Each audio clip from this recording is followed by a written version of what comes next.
There is a tale of four thieves who, in medieval times, went around and stole from the sick, the dying, and the dead. This is during the Black Plague of the 17th century.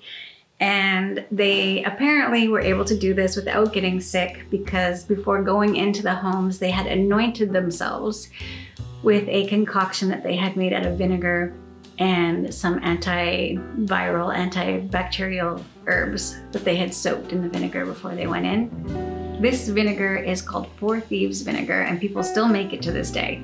And I'm gonna show you how to do that, and I'm gonna tell you what it's good for. And I am also gonna show you an immune boosting soup that I love to make, a tonic that I drink often, and also an essential oil-infused bath salt that's super quick and easy to make that also supports your immune system. So we'll get to that in a little bit. But first, let's talk about germs. What are germs? Germs are microorganisms like bacteria and parasites and fungi and viruses that cause disease.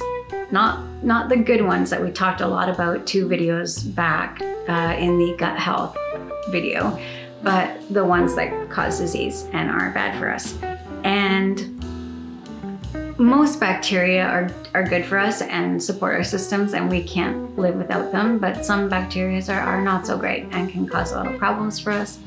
Viruses can be helpful or harmless, but they can also cause sicknesses, and some of the sicknesses are really not a big deal, like the common cold, for example. I think there's over 200 viruses that cause variations of the common cold.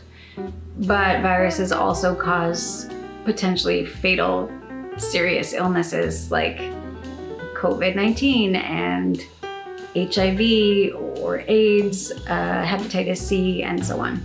Fungi, there are many natural fungi in our body.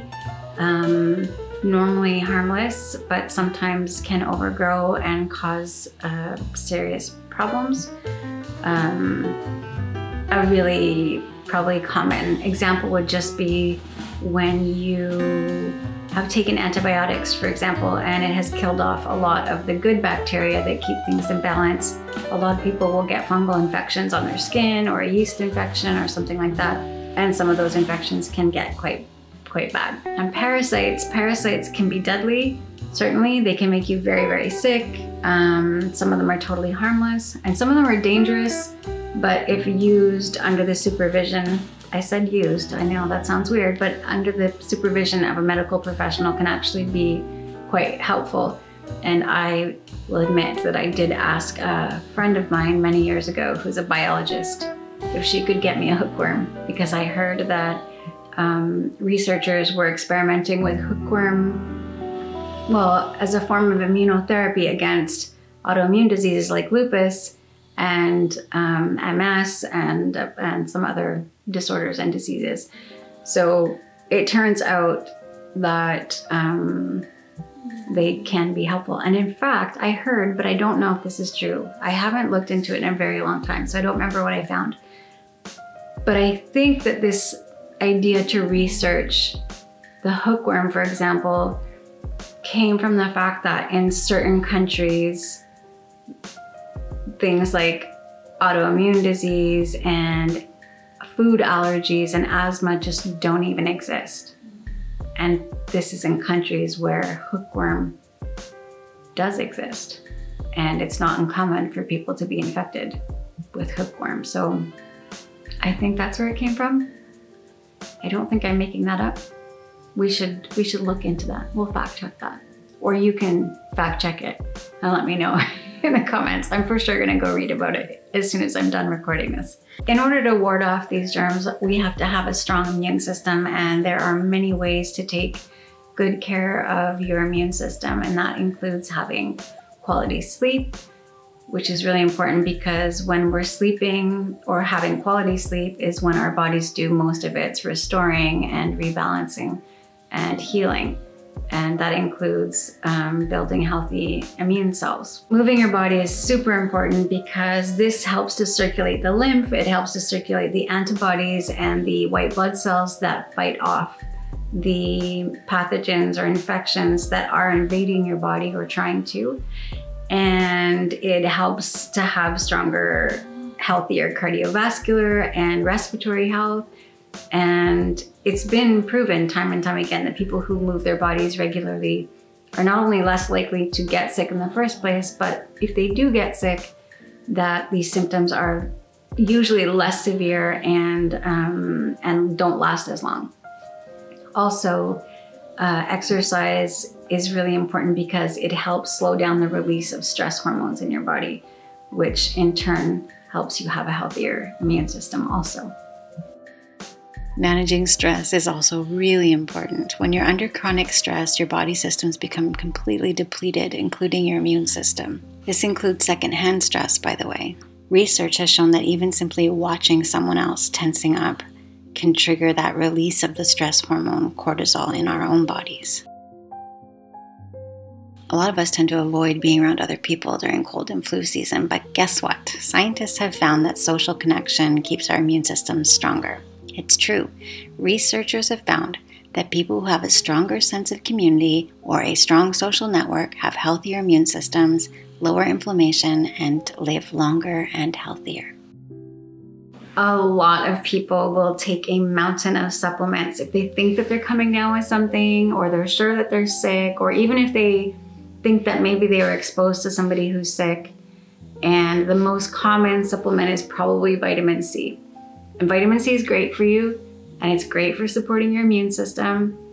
It won't cure you, and it won't stop you from ever getting sick, but it'll definitely put your immune system at an advantage in that probably if you do get sick, there's a good chance that maybe the severity of the symptoms will be a little less, and same with the duration of how long you feel them. No guarantee, but it is good for you. It's just not like a cure-all. It's not gonna stop you from ever being sick. So don't have half a bottle of vitamin C thinking that that's gonna be the miracle. That's not it. And some foods that are really rich in vitamin C would be citrus fruits like grapefruit and oranges and lemons and limes, strawberries, tomatoes, kiwis, and bell peppers. And I maybe say this in like most of my videos, but I think it's a great piece of information. So bear with me. Bell peppers, one bell pepper has more than the minimum daily recommended amount of vitamin C that you should get. So you want vitamin C? Have a bell pepper and an orange. But like, don't eat 27 oranges. It's not gonna cure you, and it's probably just gonna make you need to go to the bathroom a lot. Vitamin D is a good supplement for your immune system, and anyone who knows me knows that I usually recommend that people try and go for the food source before they start popping pills, but vitamin D is pretty tricky for that because, well, mushrooms have quite a bit of vitamin D in them, but not enough for you to get your minimum required amount in a day. Our main source of vitamin D is the sunshine. And as I was saying, I think in the last video, maybe the last few videos, I live in Montreal. So here the winters are long and gray, plus it's a city, so there's like enough pollution and stuff that there's a filter between the sun and us. Personally, I take vitamin D all year round, and I boost the dosage in the winter, and I usually recommend the same to most of my nutrition clients, unless they live somewhere tropical and have like a good amount of exposure to the sun pretty much every day. Vitamin D is great for a bunch of reasons, including the fact that it helps to carry messages from the brain to the rest of the body, and it is essential for absorbing calcium. But also there has been research linking vitamin D deficiency with the testing positive for certain viruses. So yeah, vitamin D. Vitamin E is also really great because it helps to fight off the free radicals that damage our cells, and it also clears out toxins.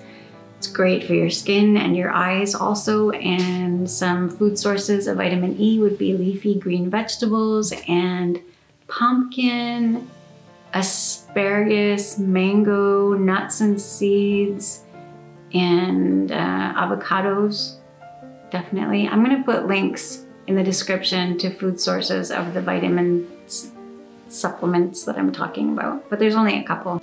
Definitely zinc. Zinc stimulates the production of our immune cells, and you can get zinc in nuts and seeds and whole grains and legumes, chickpeas, peas, lentils, in chocolate. Chocolate is a great antioxidant that helps to slow the damage to our cells. I don't need an excuse to eat dark chocolate, but like I'll take all the excuses I can get. And of course there's a bunch of herbs and spices that are great for the immune system. Probably most famously turmeric, ginger, and garlic. I don't know if garlic can actually ward off evil spirits and vampires, as we've been told it has been doing for centuries now, but garlic can literally ward off certain bacteria and viruses because it boosts our natural killer cells. It contains natural antifungals, antiviral, antibacterial properties, and also something called allicin, which can literally kill viruses. So, garlic. Not from wearing it around your neck and hanging it over your bed, maybe, but like eating it. So yeah. Every time I feel a bit run down or susceptible, or if I've already caught a cold even, or a flu, I will drink some kind of ginger turmeric tea. And this tonic I drink even when I'm not feeling crappy because I just love the taste of it. Ginger and turmeric have both been used for centuries to support the immune system. Peppermint, which I will also add to this, is an antiviral, an anti-inflammatory, an antioxidant. And then lemon, of course, is a rich source of vitamin C. So I will put fresh ginger, turmeric, peppermint, and some lemon into a cup, and then just add boiled water to it. And I will drink it and continue to add water to it throughout the day. And as I do, the lemon rind and the turmeric and the ginger will kind of soften up and seep into the water more and more easily.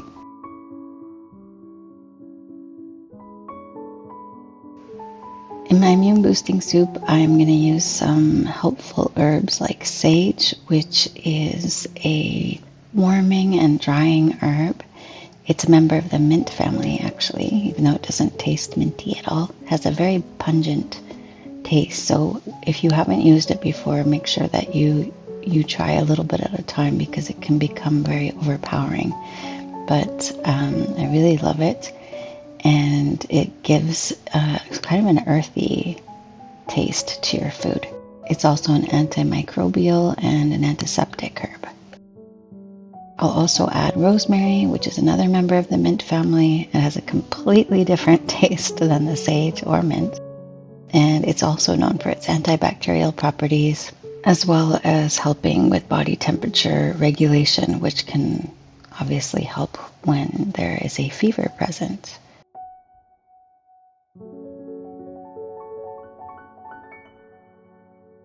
I'll definitely add thyme, another member of the mint family, and it is very aromatic and has warming and drying qualities also. It's traditionally used to treat respiratory tract conditions, and it also has an antibacterial, antimicrobial, and antifungal action, as well as being an expectorant and antispasmodic. So that's why it will be often used in cough syrups. And it's an antiviral and antibacterial herb, which kind of just makes it a super herb, doesn't it?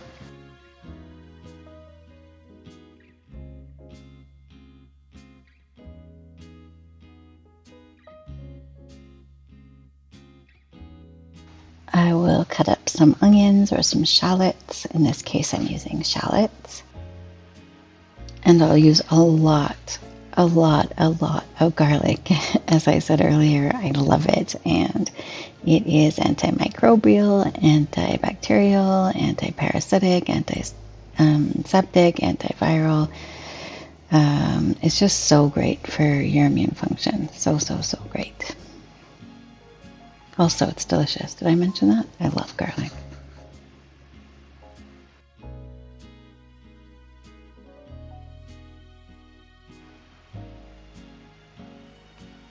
I'm going to grate up a ton of ginger to put in this soup also, as well as some fresh turmeric. It's going to taste amazing. It's great for you, as I said before, and also it's going to add like a nice orange, yellow, rich color to the soup. For the base of the soup, I will cut up some celery and some carrots. I have some frozen peas I'm also going to add because I love peas, and I especially love them in soup. I'm not actually putting oil in this soup. I'm going to do a water saute, and I'll start with the onions and the garlic and the celery also, and I'll let those soften. When they start to become tender, I'm going to add the ginger and the turmeric. You can see right away the color changing. It just becomes so vibrant. And then I'm going to add carrots and give that a good stir.